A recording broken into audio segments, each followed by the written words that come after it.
নিয়োগ দুর্নীতি মামলায় আজ বড় সিদ্ধান্ত। প্রাক্তন শিক্ষামন্ত্রী পার্থ চট্টোপাধ্যায়ের জামিনের আবেদনের মামলার রায় ঘোষণা করবে হাইকোর্ট। প্রাথমিকে নিয়োগ দুর্নীতি মামলায় যদি জামিন পান তাহলে 2.5 বছর পর জেল মুক্তি হতে পারেন পার্থ চট্টোপাধ্যায়। নিয়োগ দুর্নীতি মামলায় 2022 সালে প্রাক্তন শিক্ষামন্ত্রী পার্থ চট্টোপাধ্যায়কে গ্রেপ্তার করে দুই কেন্দ্রীয় তদন্তকারী সংস্থা ইডি ও সিবিআই। তো জানবো এই মুহূর্তে আমার সঙ্গে টেলিফোন লাইনে রয়েছেন আমাদের প্রতিনিধি রিমিক। নিয়োগ দুর্নীতি মামলায় আজ বড় সিদ্ধান্ত। প্রাক্তন শিক্ষামন্ত্রী পার্থ চট্টোপাধ্যায়ের জামিনের আবেদনের মামলার রায় ঘোষণা করবে আজকে হাইকোর্ট। এ বিষয়ে কি জানা যাচ্ছে বিস্তারিত জানাও আমাদের।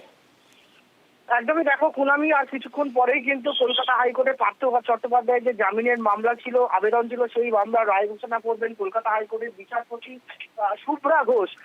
দেখো, ইতিমধ্যেই যখন 2022 সালে নিয়োগ দুর্নীতি তদন্ত করতে গিয়ে পার্থ চট্টোপাধ্যায়ের ঘনিষ্ঠ বান্ধবী অর্পিতা মুখোপাধ্যায়ের দুটি ফ্ল্যাট থেকে নগদ 50 কোটি টাকা এবং সোনাদানা গয়না সহ প্রায় 60 কোটি টাকার সম্পত্তি বাজেয়াপ্ত করে কেন্দ্রীয় তদন্তকারী সংস্থা ইডি।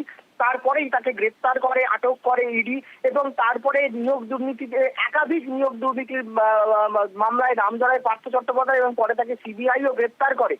এবং গত বছরের 27শে ডিসেম্বর কিন্তু সিবিআই চার্জশিট জমা দেয় এবং সেই চার্জশিটে অয়নশীল, সন্তু গঙ্গোপাধ্যায়ের পাশাপাশি পার্থ চট্টোপাধ্যায়ের নাম ছিল এবং পার্থ চট্টোপাধ্যায়ের জামাই কল্যাণময় ভট্টাচার্যেরও নাম ছিল, কিন্তু কল্যাণময় ভট্টাচার্য রাজসাক্ষী হয়ে যাওয়ায় পরে তার চার্জশিট থেকে নাম বাদ যায়। এরপরে একাধিক দুর্নীতিতে পার্থ চট্টোপাধ্যায়ের বিরুদ্ধে মামলা চলে এবং গত জানুয়ারিতে কিন্তু ইডির যে মামলা ছিল সেই মামলা থেকে সুপ্রিম কোর্ট থেকে জামিন পান পার্থ চট্টোপাধ্যায়। এরপরে একাধিক যে অন্যান্য নিয়োগ দুর্নীতির মামলা ছিল সেখান থেকেও পার্থ চট্টোপাধ্যায় জামিন মঞ্জুর করে নিম্ন আদালত। এবং এই মাসের শুরুতেই নবম, দশম, একাদশ, দ্বাদশে যে নিয়োগ দুর্নীতি হয়েছিল সেই মামলাতে আলিপুরে সিবিআই এর বিশেষ আদালত 7,000 টাকার ব্যক্তিগত বন্ডে পার্থ চট্টোপাধ্যায় জামিন মঞ্জুর করেছিলেন, কিন্তু তারপরেও তাকে জেলে থাকতে হচ্ছিল। কেননা প্রাথমিকে যে নিয়োগ দুর্নীতি হয়েছে সেই প্রাথমিকের নিয়োগ দুর্নীতিতে সিবিআই এর মামলায় পার্থ চট্টোপাধ্যায় জামিন পাননি, সেই কারণেই তাকে জেলে থাকতে হচ্ছিল। এবং বারবার পার্থ চট্টোপাধ্যায় আদালতে কি লোয়ার কোর্ট, কি হাইকোর্ট, কি সুপ্রিম কোর্টে জামিনের আবেদন করেন এবং তার শারীরিক অসুস্থতার কথা তুলে ধরেন। এবং পার্থ চট্টোপাধ্যায়ের আইনজীবীরা বারবার যেটা দাবি করেন যে এই নিয়োগ দুর্নীতির মামলায় অন্যান্য অভিযুক্তরা জামিন পেয়ে গেছেন, অর্পিতা মুখোপাধ্যায় জামিন পেয়ে গেছেন, অন্যান্যরা জামিন পেয়ে গেছেন, তাহলে পার্থ চট্টোপাধ্যায়কে কেন জামিন দেওয়া হবে না? এবং সিবিআই এর পক্ষ থেকে পার্থ চট্টোপাধ্যায়ের জামিনের বিরোধিতা করা হয়। তাদের বক্তব্য ছিল সিবিআই এর যে পার্থ চট্টোপাধ্যায় প্রভাবশালী ব্যক্তি, তিনি যদি জামিনে মুক্তি পান তাহলে সাক্ষী এবং তদন্ত প্রভাবিত হতে পারে। এবং এই মামলার যে প্রাথমিকের নিয়োগ দুর্নীতি সিবিআই এর মামলায় যে পার্থ চট্টোপাধ্যায় জামিনের আবেদন করেছিলেন সেই মামলা দীর্ঘদিন ধরে চলে কলকাতা হাইকোর্টে। এবং গত 15ই সেপ্টেম্বর এই মামলার চূড়ান্ত শুনানি হলেও রায়দান স্থগিত রেখেছিলেন বিচারপতি শুভ্রা ঘোষ।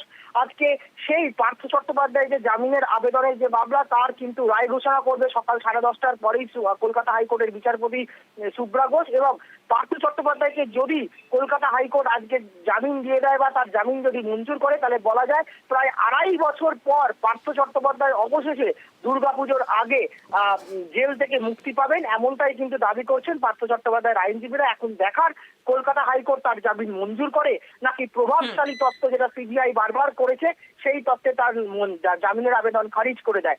এবং যদি জামিন পান তাহলে অবশেষে প্রায় 2.5-3 বছর পর কিন্তু জেল মুক্তি হতে চলেছে পার্থ চট্টোপাধ্যায়। এবং পুজোর আগে যেটা বড় স্বস্তি পার্থ চট্টোপাধ্যায় তথা প্রাক্তন শিক্ষামন্ত্রীর কাছে, তাতে কোনো সন্দেহ নেই। কুনামি, বেশ ধন্যবাদ রিমিক।